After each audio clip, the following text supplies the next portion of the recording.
Kamusta kayo mga tol? Ngayong araw ay andito tayo sa Bristol, Cabanatuan City at available na nga rin dito itong napaka-hype na mga maxi scooter from Zontes ano.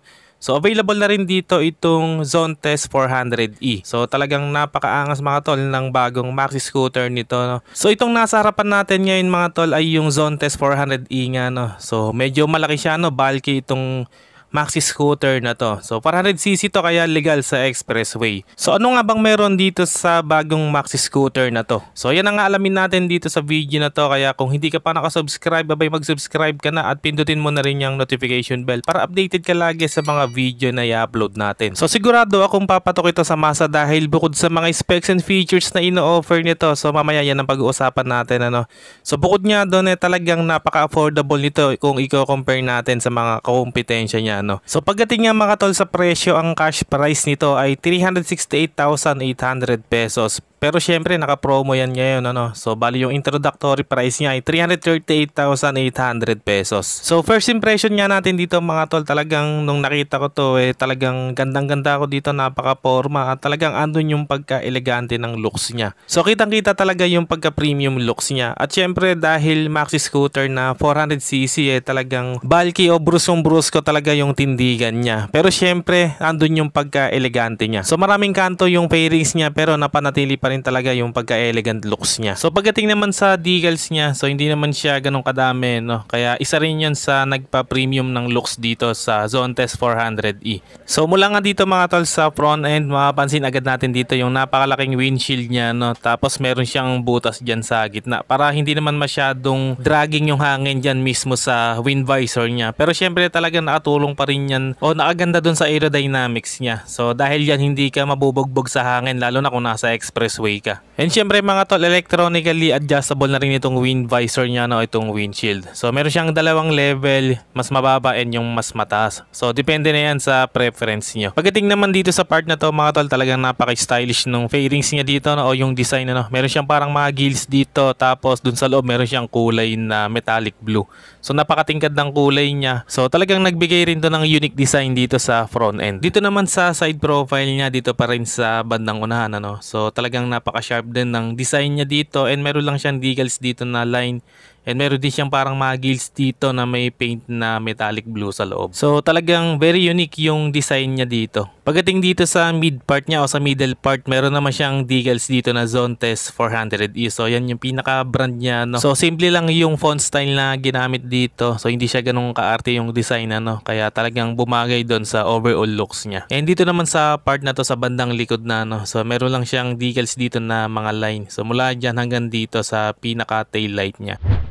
Okay mga tol, balik tayo dito sa unahan ano, dito sa mismong headlight natin. So naka LED projector light na tayo dito. So bali anim siya no, kaya talagang napakaliwanag ng ilaw nito. And maganda yung buga nito dahil yun yan naka projector light. So ibig sabihin buo yung buga ng ilaw niyan. And tignan nyo naman yung pinaka DRL light niya no, talagang parang kotse no, napaka-aesthetic ng looks niya. And hindi lang yun ano, doon sa bandang taas ng lens natin merong nag-glow na kulay asul, talagang nakadagdag din sa angas dito sa unahan. So pagdating naman dito sa ilalim ng lens natin, so meron na siyang built-in na winglet dito no. So syempre nakadagdag din yan doon sa aerodynamics niya. And ang isa nga sa nagustuhan ko dito mga tol, meron siyang front camera dito. So meron din yan sa likod.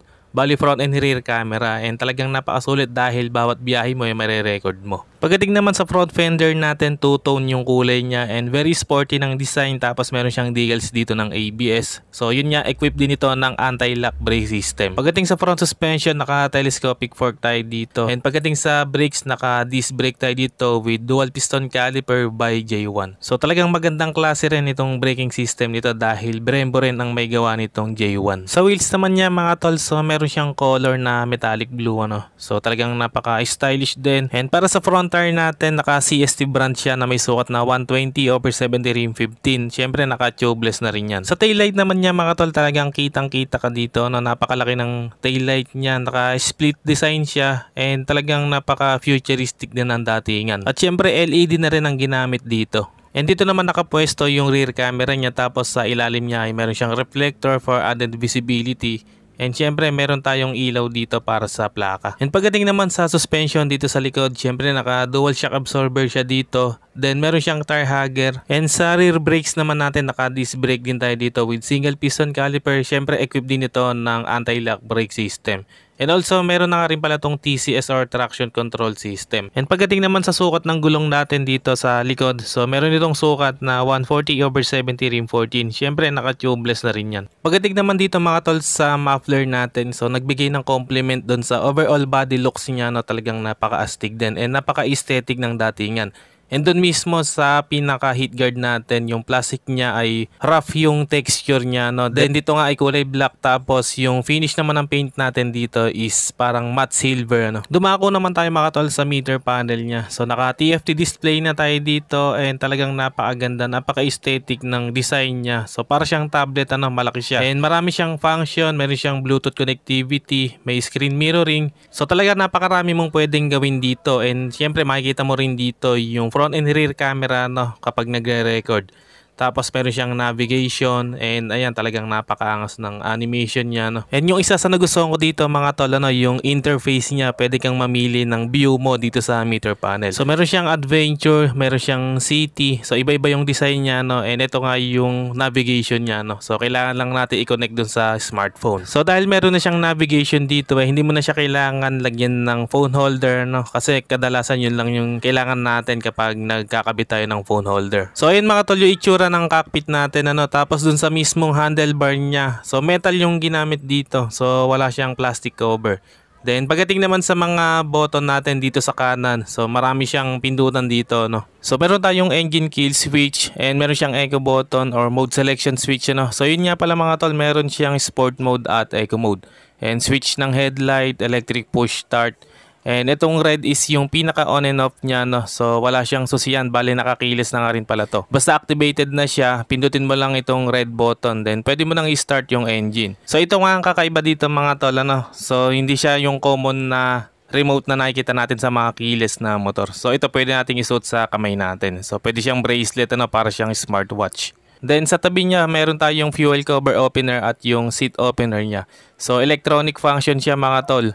So dito nga sa fuel tank niya, napakalaki ng capacity ito, grabe, dahil meron itong 16 liters fuel tank capacity. So grabe talaga yung laki niya mga tol, ano. Dito sa kabila naman, meron tayong passing light, high and low beam, hazard light switch, adjuster ng windshield, set and mode button para dun sa TFT display natin, tapos yung turn signals at yung busina. And bago ko nga pala makalimutan, meron na rin itong handbrake or brake lock dito sa left brake lever. Napaka-useful niyan lalo na kung magpa-park ka sa uneven or naka-incline parking area. Sa seat design naman mga tol, meron tayong premium seat design at talagang malapad siya, and also sa pillion seat malapad din, kaya both rider and back rider ay siguradong komportable kahit mag long ride pa yan. And ang maganda dito is meron siyang backrest, ano, para sa rider, kaya hindi ka agad mangangalay kapag malayo yung biyahe mo. Sa ilalim naman nito mga tol, meron siyang napakalaking compartment. So kasya dito yung isang full face helmet, ano, at meron pang space sa iba nating gamit. So talagang marami ka din madadala dito o mailalagay na gamit po dito, no. So grabe talaga yung space. So bago ko nga makalimutan mga tol, meron nga pala tayong glove box sa kaliwat kanan, ano. So pareha sila ng size, talagang malalim siya. Marami rin tayong mailalagay na gamit dito, tulad ng smartphone, ng bottled water, basahan, etc. At ang maganda nga rito mga tol, hindi natin siya mabubuksan pag naka-off yung makina, no. So kailangan activated siya para ma-open natin. So automatic siyang naglalak. Then meron tayong USB port at Type-C para sa charging port, ano, para sa mga mobile gadgets natin. And meron din siya dito sa ilalim ng TFT display. Pagdating sa seat height, para may reference kayo, bali 5'7" yung height ko, no. So abot naman both left and right leg, ano. And manageable naman siya. So may sukat itong 770mm. Mas mataas pa yung seat height ng Aerox 155 dito na may sukat na 790mm. Sa ground clearance naman nito ay meron itong sukat na 155mm. Then pagdating sa timbang, may bigat itong 203 kilograms. At ang isa sa nagustuhan ko nga dito mga tol is yung turning radius niya. Parang small cc na scooter lang mga tol. Malaki yung turning radius niya, kaya hindi ka mag-aalangan kung magmamaniobra ka, no. Usually kasi pag higher cc scooter o big bike, maiksi yung turning radius. Sa makina naman mga tol, yes, 400cc na to, kaya legal na legal sa expressway. So isa yan sa advantage ng bagong Maxi Scoot na to. So gumagamit nga ito ng 400cc liquid cooled 4-stroke 4-valve single cylinder fuel injected engine na kaya mag-produce ng 36.2 horsepower at 7,500 RPM and max torque na 38 Nm at 6,000 RPM.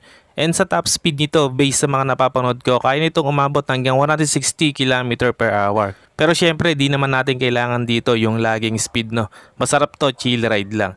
Sa fuel consumption naman, kaya naman itong umabot hanggang 25 km/L. So matipid pa rin para sa isang 400cc na makina na tulad nito.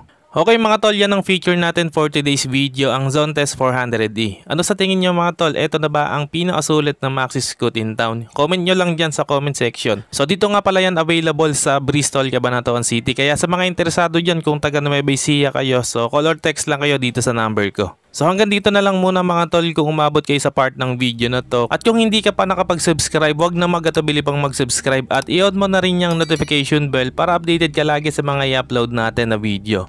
Also like and follow my Facebook page. Maraming salamat mga tol, always ride safe and God bless.